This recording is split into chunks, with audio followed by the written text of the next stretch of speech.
Too, I have traveled in many countries and have met with men of all classes. But never in my travels did I feel the presence of the human so distinctly as in this land. In other great countries, signs of man's power loomed large, and I saw vast organizations which showed efficiency in all their features. There, display and extravagance in dress, in furniture, in costly entertainments are startling. They seem to push you back into a corner like a poor intruder at a feast.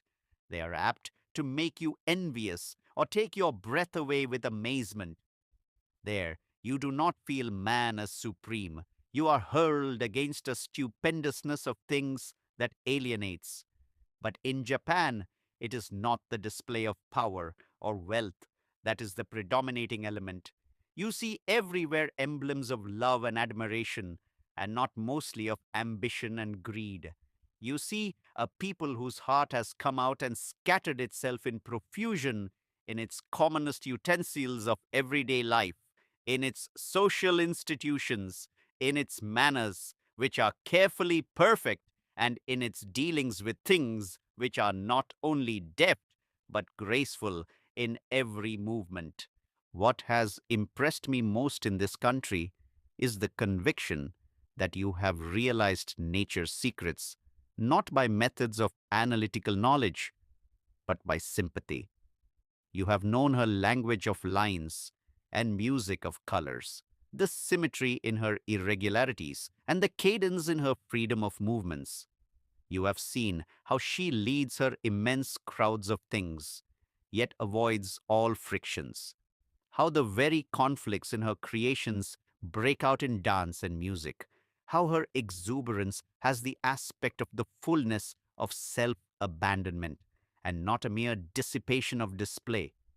You have discovered that nature reserves her power in forms of beauty, and it is this beauty which, like a mother, nourishes all the giant forces at her breast, keeping them in active vigor, yet in repose. You have known that energies of nature save themselves from wearing out by the rhythm of a perfect grace, and that she, with the tenderness of her curved lines, takes away fatigue from the world's muscles.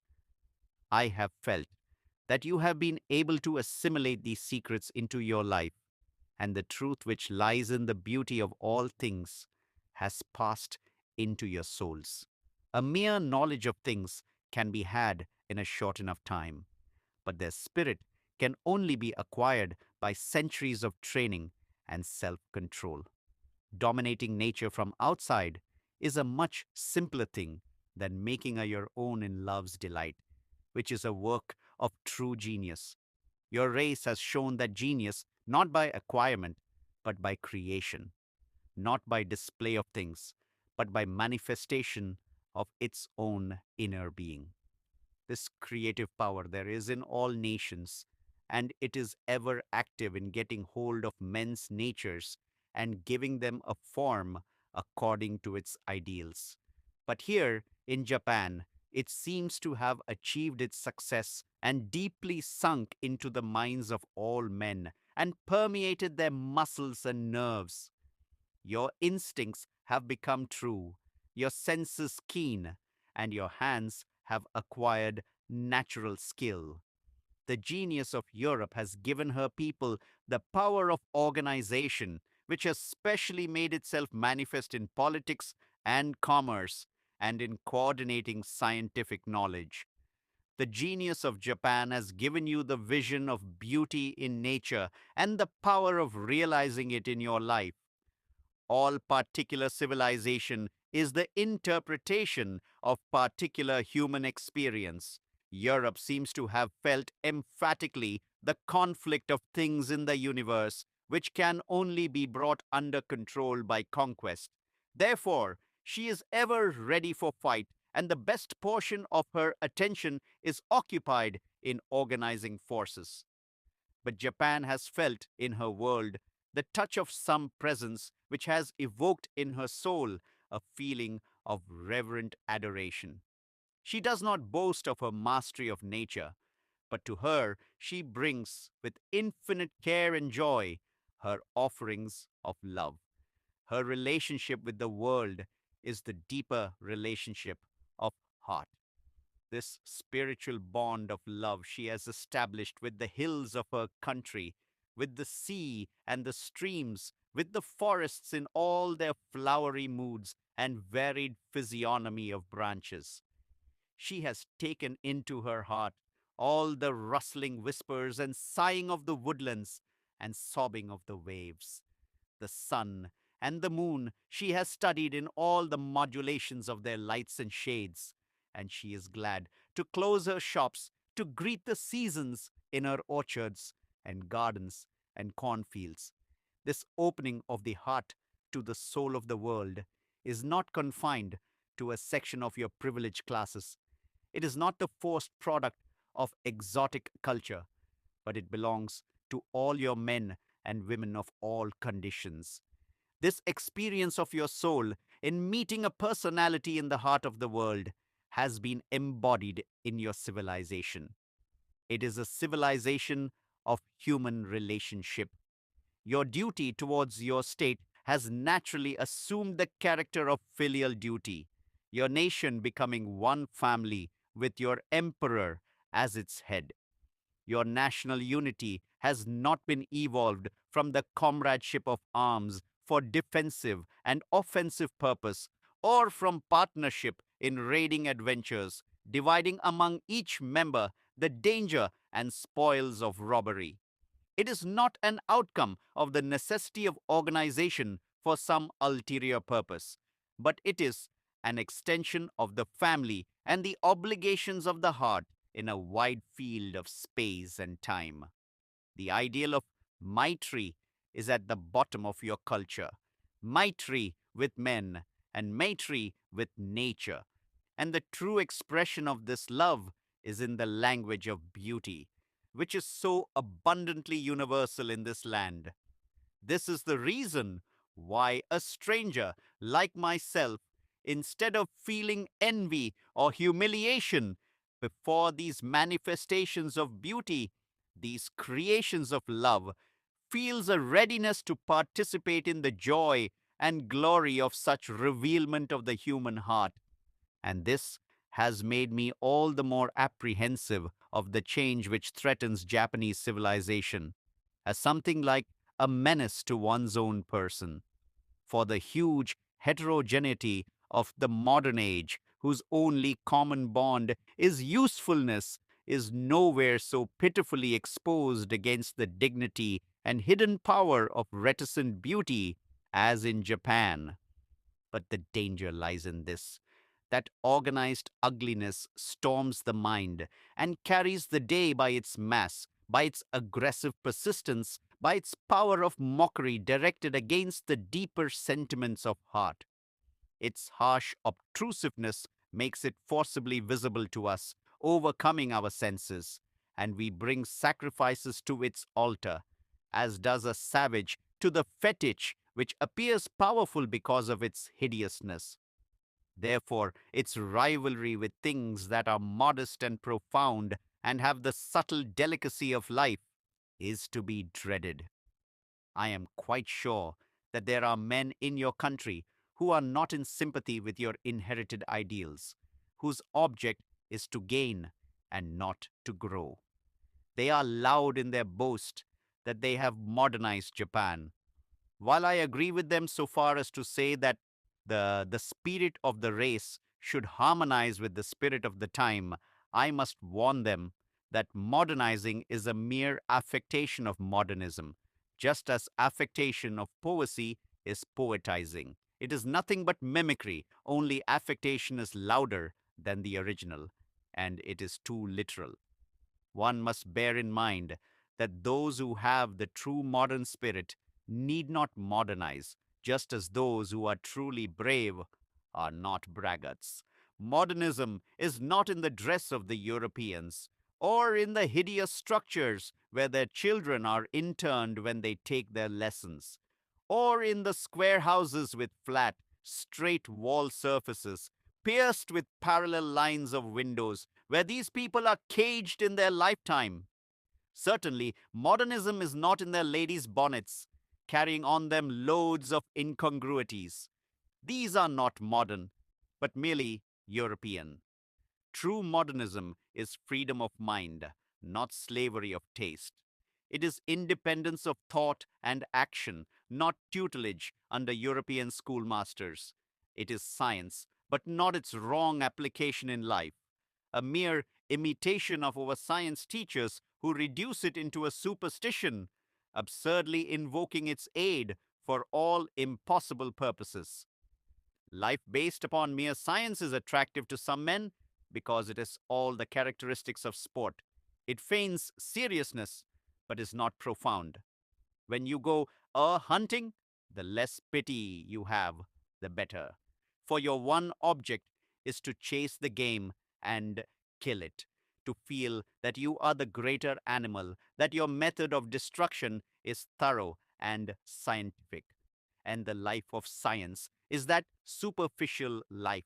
It pursues success with skill and thoroughness and takes no account of the higher nature of man.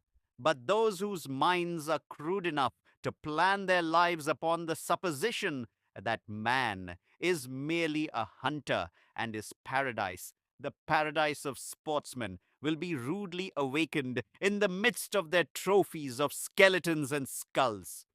I do not for a moment suggest that Japan should be unmindful of acquiring modern weapons of self protection, but this should never be allowed to go beyond her instinct of self preservation. She must know that the real power is not in the weapons themselves, but in the man who wields those weapons. And when he, in his eagerness for power, multiplies his weapons at the cost of his own soul, then it is he who is in even greater danger than his enemies. Things that are living are so easily hurt. Therefore, they require protection. In nature, life protects itself within its coverings, which are built with life's own material.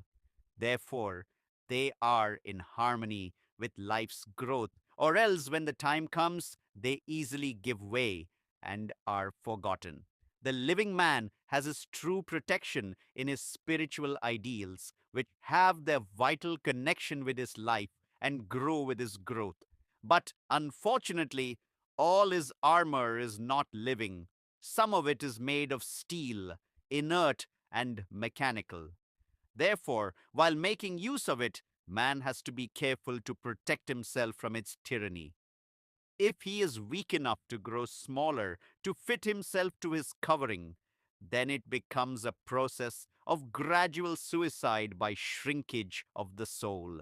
And Japan must have a firm faith in the moral law of existence to be able to assert to herself that the Western nations are following that path of suicide, where they are smothering their humanity under the immense weight of organizations in order to keep themselves in power and hold others in subjection. What is dangerous for Japan is not the imitation of the outer features of the West, but the acceptance of the motive force of the Western nationalism as her own. Her social ideals are already showing signs of defeat at the hands of politics. I can see her motto, taken from science, survival of the fittest, writ large at the entrance of her present day history. The motto whose meaning is help yourself and never heed what it costs to others. The motto of the blind man who only believes in what he can touch because he cannot see. But those who can see know that men are so closely knit that when you strike others, the blow comes back to yourself. The moral law, which is the greatest discovery of man, is the discovery of this wonderful truth that man becomes all the truer the more he realizes himself in others.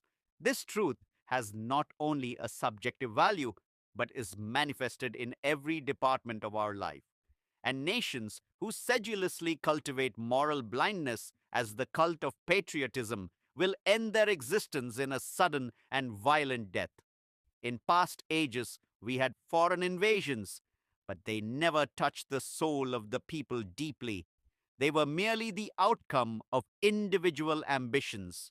The people themselves, being free from the responsibilities of the baser and more heinous side of those adventures, had all the advantage of the heroic and the human disciplines derived from them. This developed their unflinching loyalty, their single minded devotion to the obligations of honor, their power of complete self surrender, and fearless acceptance of death and danger.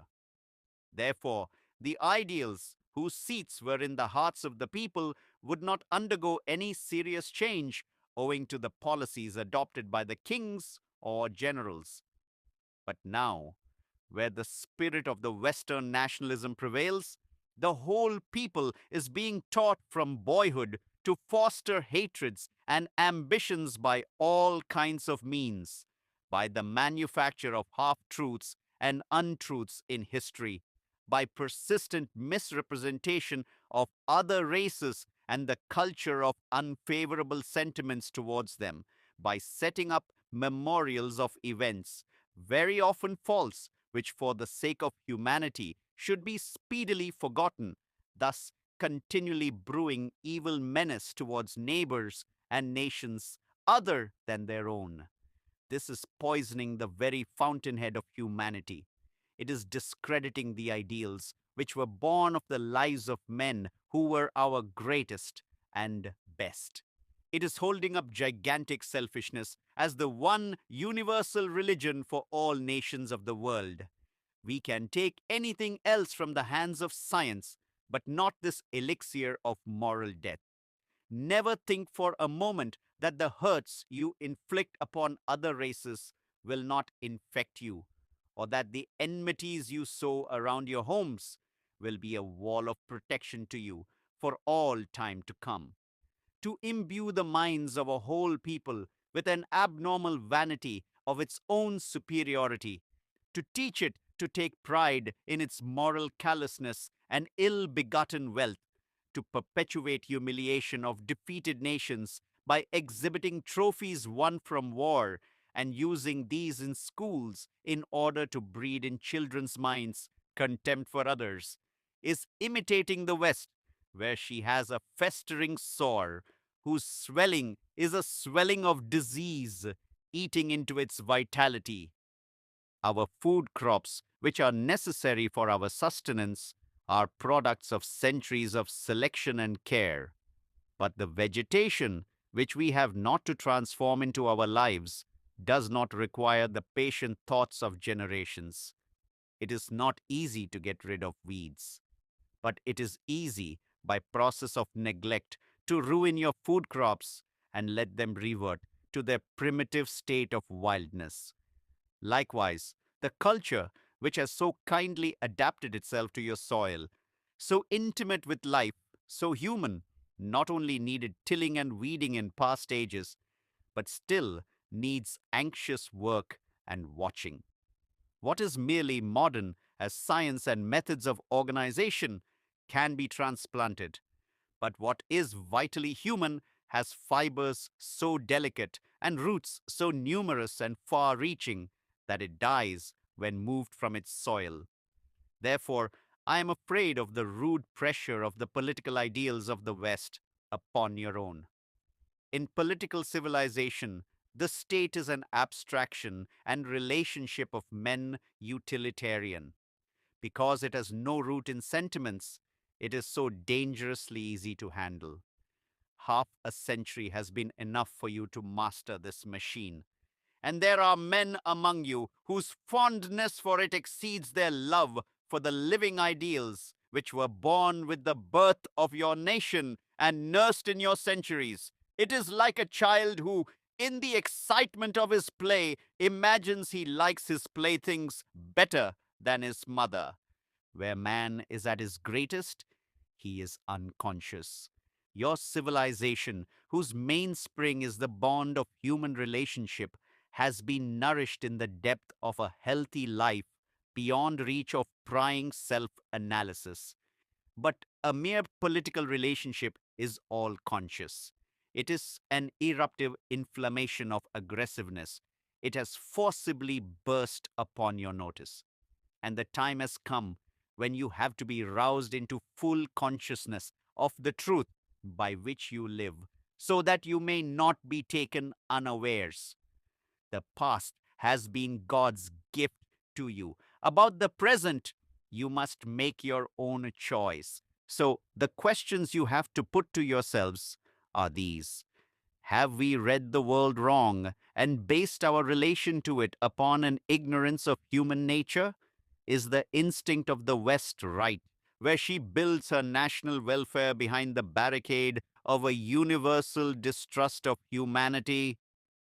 You must have detected a strong accent of fear whenever the West has discussed the possibility of the rise of an Eastern race. The reason of it is this: that the power by whose help she thrives is an evil power. So long as it is held on her own side, she can be safe, while the rest of the world trembles. The vital ambition of the present civilization of Europe is to have the exclusive possession of the devil. All her armaments and diplomacy are directed upon this one object. But these costly rituals for invocation of the evil spirit lead through a path of prosperity to the brink of cataclysm.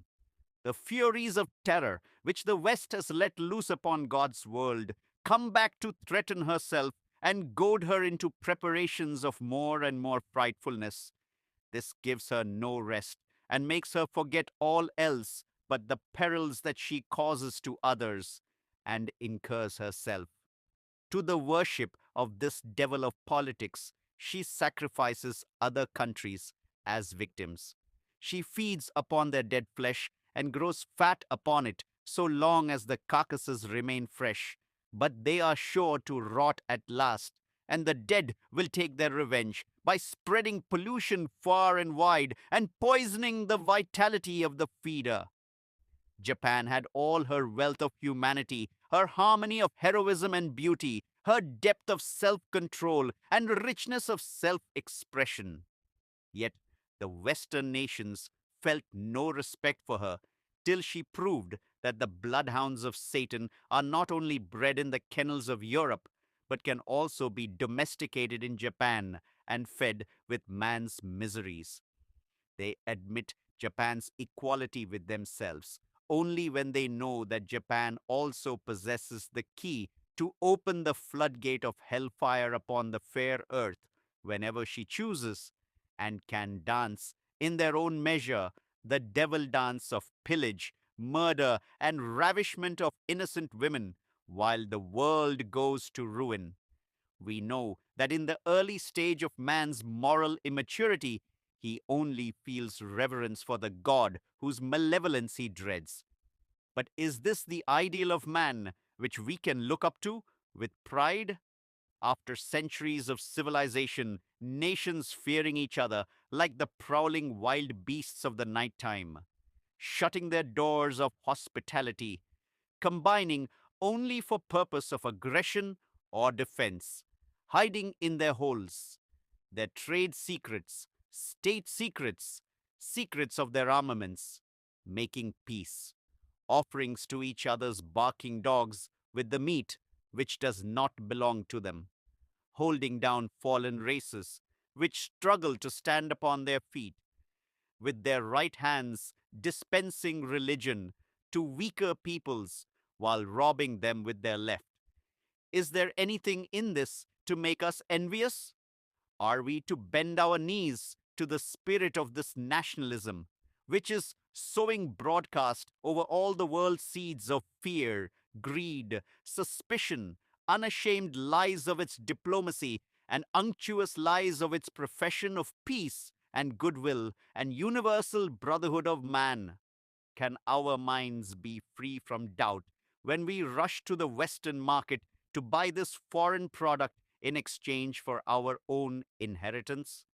I am aware how difficult it is to know oneself, and the man who is intoxicated furiously denies his drunkenness. Yet the West herself is anxiously thinking of her problems and trying experiments. But she is like a glutton who has not the heart to give up his intemperance in eating and fondly clings to the hope that he can cure his nightmares of indigestion by medicine. Europe is not ready to give up her political inhumanity with all the baser passions of man attendant upon it. She believes only in modification of systems and not in change of heart. We are willing to buy their machine made systems, not with our hearts, but with our brains. We shall try them and build sheds for them, but not enshrine them in our homes or temples. There are races who worship the animals they kill. We can buy meat from them when we are hungry, but not the worship which goes with the killing. We must not vitiate our children's minds with the superstition that business is business, war is war, politics is politics. We must know that man's business has to be more than mere business, and so should be his war and politics. You had your own industry in Japan. How scrupulously honest and true it was, you can see by its products, by their grace and strength, their conscientiousness in details, where they can hardly be observed. But the tidal wave of falsehood has swept over your land from that part of the world where business is business and honesty is followed merely as the best policy. Have you never felt shame when you see the trade advertisements, not only plastering the whole town with lies and exaggerations, but invading the green fields where the peasants do their honest labor, and the hilltops which greet the first pure light of the morning? It is so easy to dull our sense of honor and delicacy of mind with constant abrasion, while falsehoods stalk abroad with proud steps in the name of trade, politics, and patriotism, that any protest against their perpetual intrusion into our lives is considered to be sentimentalism, unworthy of true manliness.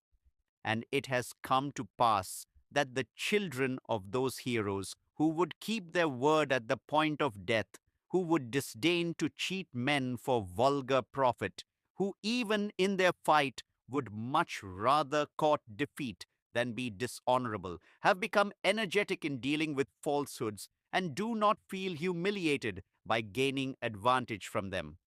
And this has been effected by the charm of the word modern. But if undiluted utility be modern, beauty is of all ages. If mean selfishness be modern, the human ideals are no new inventions.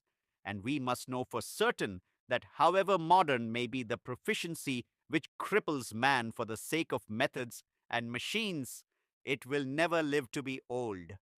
But while trying to free our minds from the arrogant claims of Europe and to help ourselves out of the quicksands of our infatuation, we may go to the other extreme and blind ourselves with a wholesale suspicion of the West. The reaction of disillusionment is just as unreal as the first shock of illusion. We must try to come to that normal state of mind by which we can clearly discern our own danger and avoid it without being unjust towards the source of that danger. There is always the natural temptation in us of wishing to pay back Europe in her own coin and return contempt for contempt and evil for evil. But that, again, would be to imitate Europe in one of her worst features, which comes out in her behavior to people whom she describes as yellow or red, brown or black.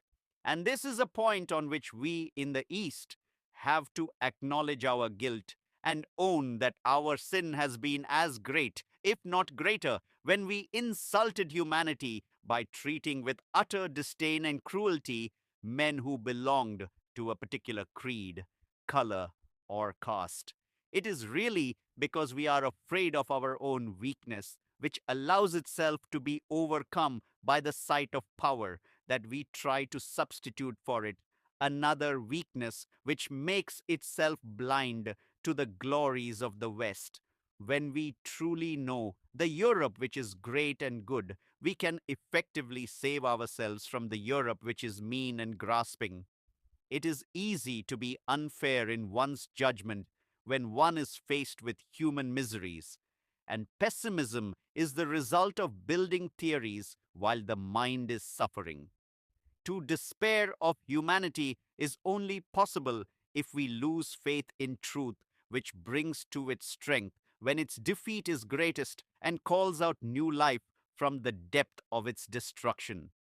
We must admit that there is a living soul in the West which is struggling unobserved against the hugeness of the organizations under which men, women, and children are being crushed, and whose mechanical necessities are ignoring laws that are spiritual and human.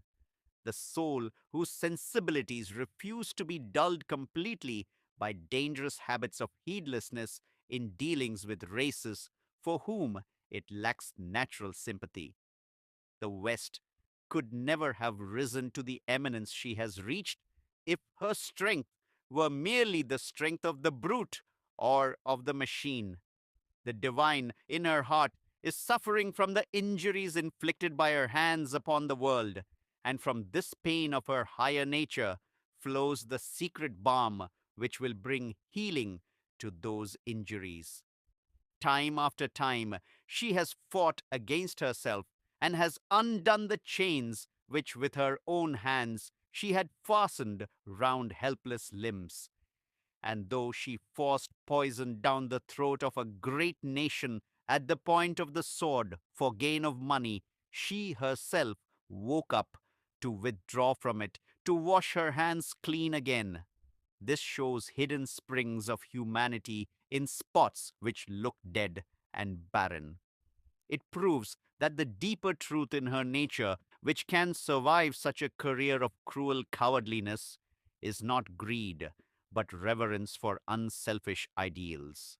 It would be altogether unjust, both to us and to Europe, to say that she has fascinated the modern Eastern mind by the mere exhibition of her power. Through the smoke of cannons and dust of markets, the light of her moral nature has shone bright, and she has brought to us the ideal of ethical freedom, whose foundation lies deeper than social conventions and whose province of activity is world wide. The East has instinctively felt, even through her aversion, that she has a great deal to learn from Europe, not merely about the materials of power, but about its inner source, which is of mind and of the moral nature of man.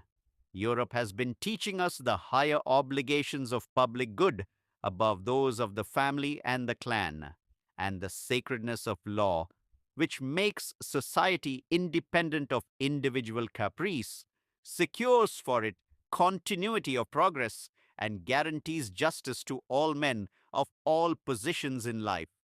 Above all things, Europe has held high before our minds the banner of liberty. Through centuries of martyrdom and achievement, liberty of conscience, liberty of thought and action, liberty in the ideals of art and literature. And because Europe has won our deep respect, she has become so dangerous for us, where she is turbulently weak and false, dangerous like poison when it is served along with our best food. There is one safety for us upon which we hope we may count, and that is that we can claim Europe herself as our ally in our resistance to her temptations and to her violent encroachments. For she has ever carried her own standard of perfection, by which we can measure her falls and gauge her degrees of failure, by which we can call her before her own tribunal and put her to shame, the shame which is the sign of the true pride of nobleness. But our fear is that the poison may be more powerful than the food, and what is strength in her today may not be the sign of health, but the contrary, for it may be temporarily caused by the upsetting of the balance of life. Our fear is that evil has a fateful fascination when it assumes dimensions which are colossal, and though at last it is sure to lose its center of gravity by its abnormal disproportion, the mischief which it creates before its fall may be beyond reparation. Therefore, I ask you to have the strength of faith and clarity of mind to know for certain that the lumbering structure of modern progress, riveted by the iron bolts of efficiency, which runs upon the wheels of ambition, cannot hold together for long.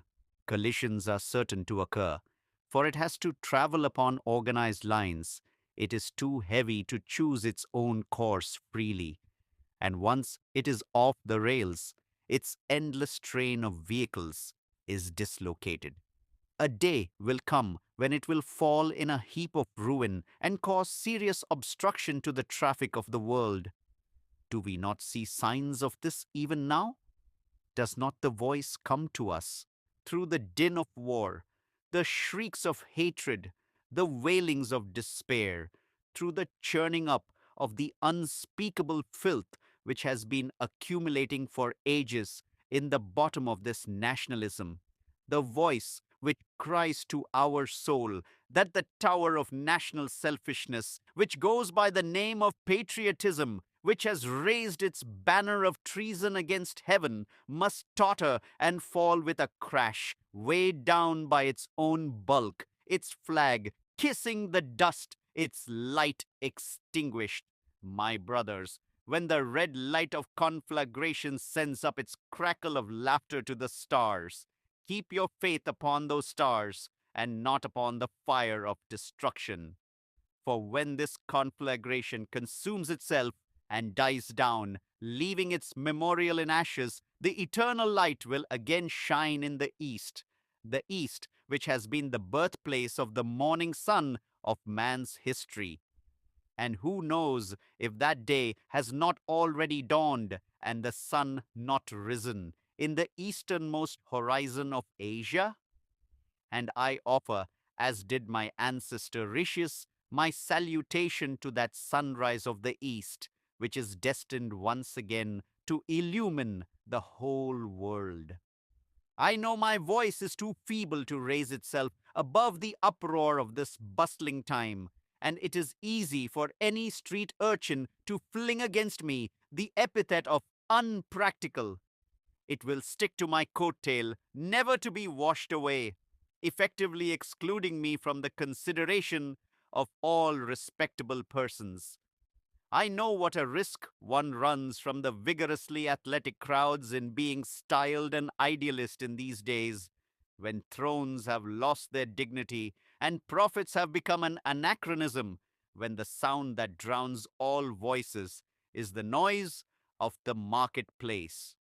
Yet when, one day, standing on the outskirts of Yokohama town, bristling with its display of modern miscellanies, I watched the sunset in your southern sea and saw its peace and majesty among your pine-clad hills, with the great Fujiyama growing faint against the golden horizon, like a god overcome with his own radiance. The music of eternity welled up through the evening silence, and I felt that the sky and the earth and the lyrics of the dawn and the dayfall are with the poets and idealists, and not with the marketmen robustly contemptuous of all sentiment. That after the forgetfulness of his own divinity, man will remember again that heaven is always in touch with his world, which can never be abandoned for good to the hounding wolves of the modern era, scenting human blood and howling to the skies.